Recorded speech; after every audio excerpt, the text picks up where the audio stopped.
샬롬, 반갑습니다. 오늘은 토요일, 이번 주 마지막 범어달고나의 시간이 되겠습니다. 오늘은 민수기 16장과 18장의 말씀을 묵상하는 날입니다. 오늘도 함께 이 말씀을 묵상할 때에 하나님께서 주시는 은혜가 있기를 간절히 소망합니다. 우리 어제는 이 모세를 대적하였다가 죽임을 당했던 4명의 사람들을 살펴보았습니다. 고라, 다단, 아비람, 온이었습니다. 특별히 그 일에 앞장섰었던 이 고라는 레위 지파였다는 것도 우리가 한번 살펴보았죠.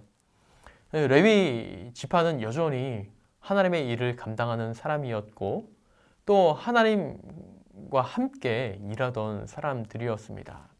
그러한 사람들에게 이 고라의 일은 조금 매우 충격적이었던 사건이었던 것 같아요. 우리가 그래도 하나님의 일을 가까이서 돕던 사람들이었는데 어떻게 이 레위 지파에게 이러한 일들이 일어날 수 있을까?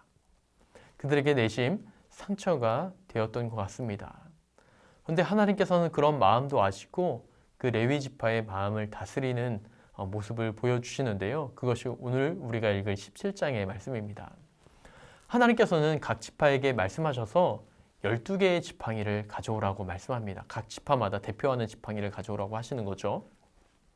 그렇게 12개의 지팡이가 모이게 되었고 한 지팡이, 레위 지파의 지팡이에만 아론이라는 이름을 기록해 두라 라고 말씀하십니다. 그리고 그 12개의 지팡이를 성막 안에 있는 그 법궤 앞에 두라고 말씀하시죠.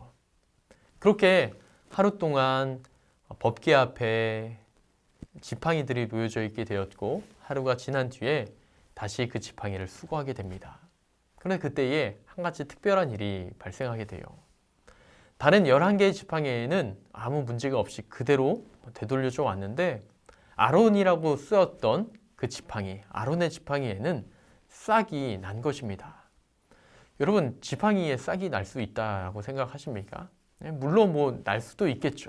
그러나 일반적으로 우리가 생각했을 때 그 지팡이에 싹이 난다는 것은 불가능이다라고 볼 수도 그렇게 생각해도 됩니다. 왜냐하면 이 지팡이는 베어진 지 오래되었고 또 그 안에 생명력도 잃은 지 오래되었기 때문에 싹이 난다는 것은 사실상 불가능에 가깝습니다. 그런데 아론의 지팡이에는 싹이 났던 것이죠. 이것은 무엇을 뜻하는 것일까요? 고라의 사건을 통하여서 레위 지파가 큰 심판을 받았는데 이 레위 지파에게 여전히 하나님께서는 마음을 두시며 그들을 통해서 여전히 일하실 것이며 그들을 통해서 여전히 하나님의 일들을 만들어 가실 것이라는 것을 보여주고 있는 것이라고 볼 수가 있겠습니다.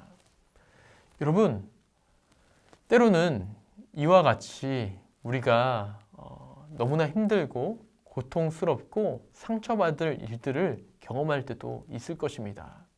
때로는 이해하지 못할 그런 상황도 경험하게 될 거예요. 그런데 그때 우리가 분명히 기억해야 될 것은 무엇이냐면 하나님께서는 선하셔서 우리를 늘 선함의 자리로 인도하신다는 거죠.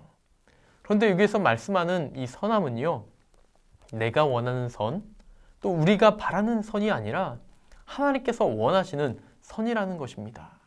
그래서 때로는 그 선이 우리가 감당하기 어려운 것일 수도 있고 또 우리가 도저히 버텨낼 수 없을 선일 수도 있을 것입니다.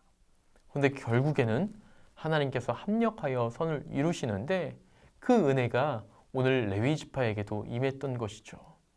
그들은 고라라는 한 사람을 통하여서 큰 심판을 당했지만 그들은 그 사건을 통해서 자신을 되돌아보며 또 자신의 지파의 모습을 되돌아보며 어떻게 앞으로 하나님 앞에서의 삶을 살아가야 될 것인가에 대해서 생각해 볼 수 있는 그런 시간이 되었을 것입니다.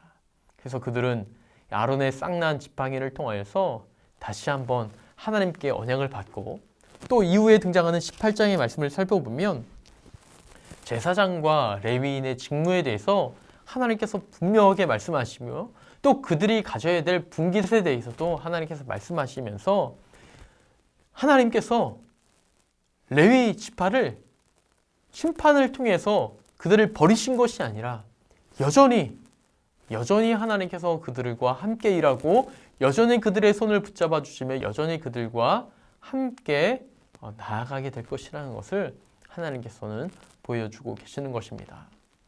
여러분, 오늘 하루의 삶을 살아가며 또 앞으로의 삶을 살아가게 될 때에 먼저는 우리가 늘 하나님 앞에 서서 겸손하게 주의 일을 감당해야 되는 것, 그것이 우선이겠지만 때로는 나의 욕심과 또 나의 여러 환경과 또 상황 때문에 그렇지 못할 때도 있을 것이고 그때에 우리가 원치 않는 어떠한 상황들을 만나게 될 때도 있을 것입니다.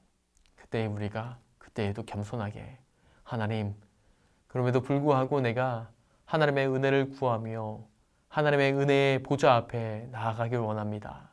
주님 은혜를 부어주시고 내가 원하는 선이 아니라 하나님께서 원하시는 그 선함으로 이끌어 주옵소서라고 기도하며 나가게 된다면 우리 이런 레위 지파에게도 허락하셨던 하나님의 은혜를 우리에게도 동일하게 허락해 주실 줄 믿습니다. 그래서 우리에게 주어진 그 길, 사명의 길을 끝까지 걸어가게 하시며 우리 그 모든 삶을 통하여 먼저는 하나님께서 영광 받아 주시고 또 많은 사람들에게도 선한 영향력이 미쳐지게 될 줄 믿습니다. 그 믿음을 가지고 살아갈 수 있는 우리 모든 범호의 가족이 되시기를 주님의 이름으로 축복합니다.